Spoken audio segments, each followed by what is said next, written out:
Баршаңызға сәлем, менің құрметті YouTube көрермендерім. Мен сіздермен бүгін екі түрлі рецепт көрсетемін. Всем здравствуйте, дорогие мои YouTube зрители. Я буду делиться с вами двумя разными рецептами. Менде мына жерде глазур, бұның құрамында өзінің какао майы болады. Сондықтан да бұл таза шоколад емес, глазур деп аталынады. У меня здесь глазур. В составе этого глазура есть много какао-масла, поэтому оно не настоящий шоколад. Мынау енді таза шоколад. Бұл бельгийский шоколад деп аталынады. У меня здесь натуральный шоколад. Оно бельгийское. Бұны тек қана біз темперирование жасап қана қолдана аламыз. Себебі өте ерекше келеді, өте жұмсақ болып келеді. Вот у меня здесь натуральный шоколад. Они бельгийские. Они очень мягкие бывают. Поэтому надо их только темперировать. Қараңыздар, жұмсақтығы соншалықты, тіпті жай ғана қолдың өзінде ериді. Сол себептен де бұны міндетті түрде темперирование жасауымыз керек біз. Вот глазурь, оно не тает так, как шоколад натуральный. Потому что здесь, я так говорила, что в составе есть какао-масло. Ал мына глазурларымыз олай тез ере қоймайды, себебі оның құрамында какао майы бар. Мынау бізде дүкеннің дайын, темперированный дайын шоколады бөлме температурасында тұрғандықтан тез жұмсарып кетеді осылай. Это у меня готовый шоколад. Натуральный шоколад магазинный, оно уже темперированное, поэтому оно быстро размягчается. Енді қазір глазурды ерітуді бастаймын. Міндетті түрде осындай пластикалық ыдыс болу қажет, іші құрғақ. Себебі басқа шиша не болмаса басқа материалдардан жасалынған ыдыстарда кез келген шоколад дұрыс ерімейді, күйіп кету қаупі бар. Сол себептен міндетті түрде осындай таза шоколад болсын, глазур болсын, пластикалық ыдыстарда ерітіңіздер. При темперировании шоколада или глазури надо обязательно нам такая пластиковая чашка. В стеклянных или в других материалах оно свернется. Мына осылай микроволновкаға қою арқылы әрбір 2 секунд сайын шығарып алып тұрып осылай араластырамыз. Сонда бұл дұрыс еритін болады, күйіп кетпейді. Мы будем импульсами поставить наш шоколад, потому что если надолго оставим, оно сгорит. Осындай қоймалжың масса болып шықты. Вот у нас такая густая масса получилась. Менде әртүрлі кішкентай, үлкен осындай силиконовый формалар бар. Бұған біз қазір клубника жасаймыз. У меня такие разные формочки, есть маленькие, есть большие, какую хотите. Тут я сейчас буду делать клубнику. Гүлді алдын ала құйып дайындап қоямыз. Кішкене ғана қатты қатырып тастамау керек. Я подготовлю цветочки предварительно, вылив его в форму. Енді қазір мен темперированный процессын көрсетемін. Вот я сейчас показываю вам процесс темперирования. Кішкене 35 градустай болған шоколадқа осындай қалған ерітілмеген глазурларды қосып араластыратын боламыз. Когда температура глазури достигнет 35 градусов, кладем оставшиеся не растворившиеся глазури и плавим в этом тепле. Мына осындай процесс бұл темперирование деп аталынады. Вот этот процесс называется темперирование. Енді үй жағдайында сіздерде градусник не болмаса пирометр болмаса, онда қазір тек қана қарапайым қасықтың көмегімен тексеруге болады. Если у вас дома нету градусника или пирометра, тогда в домашних условиях мы вот так проверяем наш шоколад или глазури. Егер де қазір біздің шоколадымыз бірден қатып қалатын болса, онда ол дұрыс темперирование жасалынды деген сөз. Егер осындай жылтыр күйінде қалатын болса, онда ол дұрыс болмады деген сөз. Если у нас сейчас шоколад или глазурь быстро остынет и становится матовым, значит у нас правильное темперирование. Процесс пошел. А если светит, то это неправильно. Құлпынайларын да алдын ала жуып, құрғатып, сүртіп алып, кішкене 5 минутқа тоңазытқышқа қойып қойған едім. Бұл қазір менде қатып тұр. Я предварительно высушила и протерла клубнику салфеткой. Потом ставила в морозильник на 5 минут. Оно у меня сейчас замороженное. Міне осылай құлпынайларды әдемілеп бағанағы құйған гүлге отырғызып шығамыз. И вот таким образом я декорирую клубники. Міне осындай әдемі болып шығады қазір. Қазір алып жатырмын силиконовый формадан. Ақырын ғана асықпай бірден жұлып алмаңыздар. Артық жерлерін осылай кесіп алып тастай саласыздар, артық болса. Обрезаем лишние глазури по краю. Вот такая красота получается. Осындай керемет болып шығады. Егер де сіз сатылымға жасайтын болсаңыздар, онда құлпынайдың үлкен әрі қаттылау сортын таңдау керек.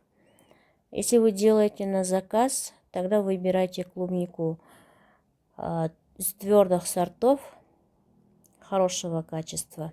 Айтпақшы, каналыма міндетті түрде тіркеле кетуді ұмытпаңыз. Кстати, не забудьте обязательно подписаться на мой канал. Менде осындай сәндеу үшін жылтырлақ, моншақтар деген сияқты, воздушный шарики, рисовые шарики деген сияқты заттар бар. Вот у меня такие для декорирования есть конфетки, блески.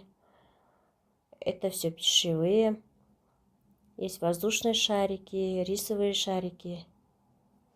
Осылай әдемілеп тұрып сәндей береміз. Өз қалауларыңызша жасай бересіз.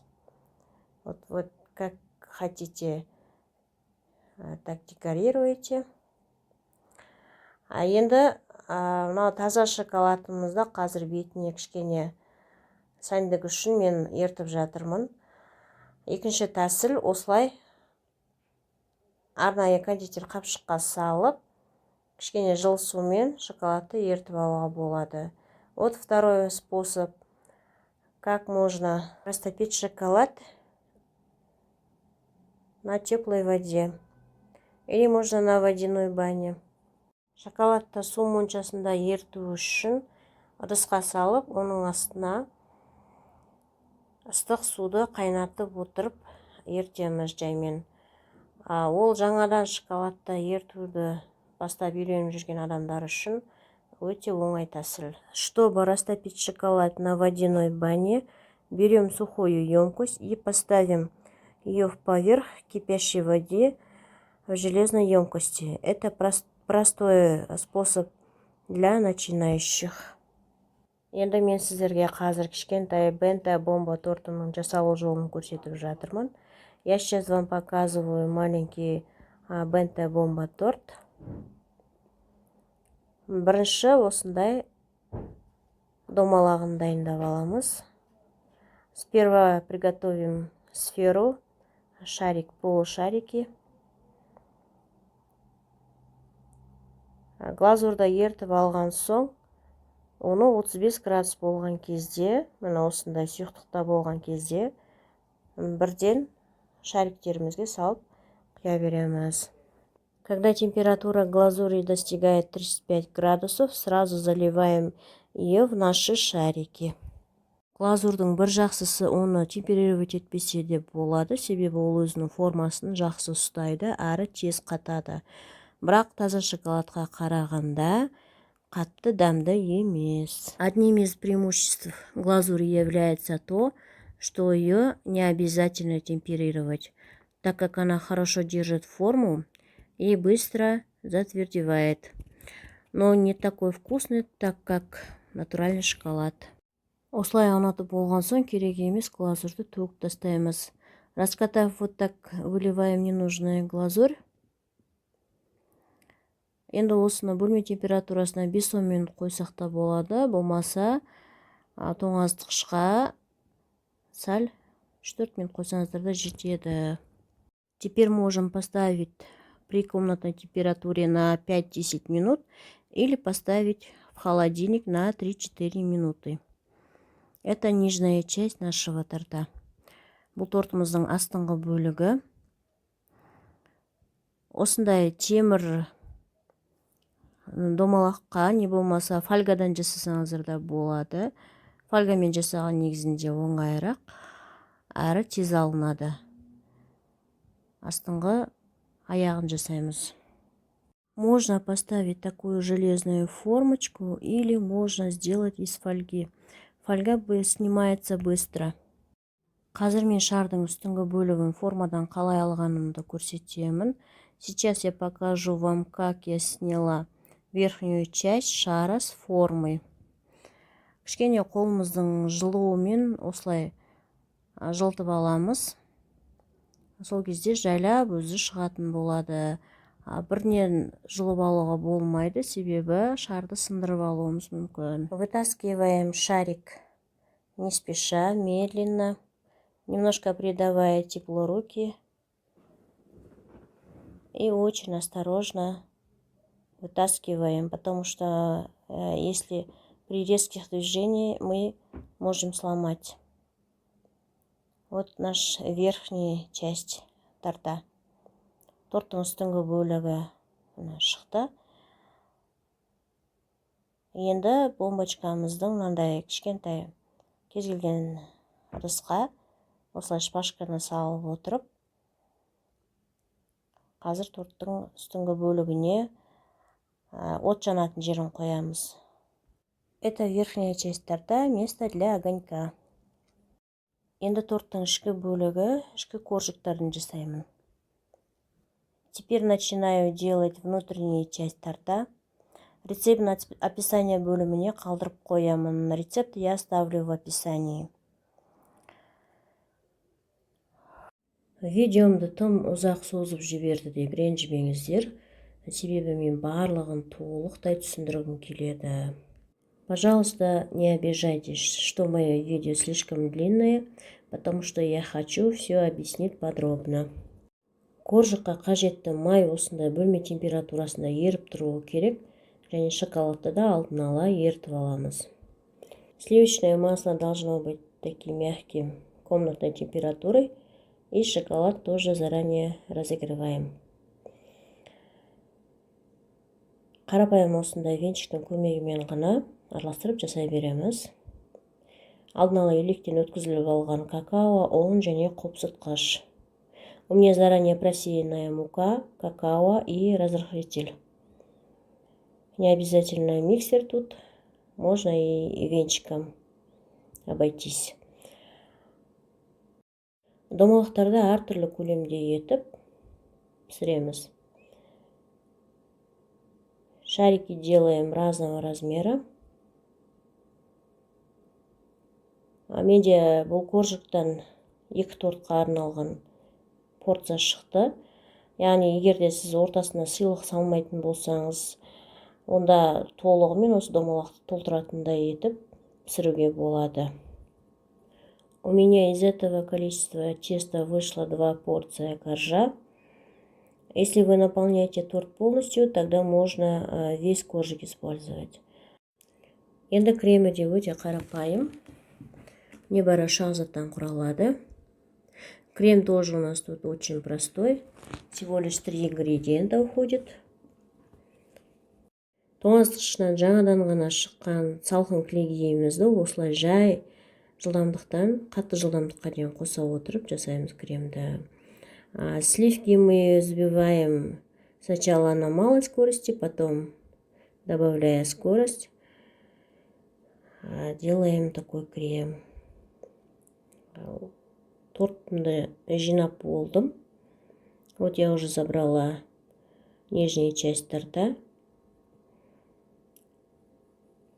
Кішкене тоңазытқышқа қойып қоямыз.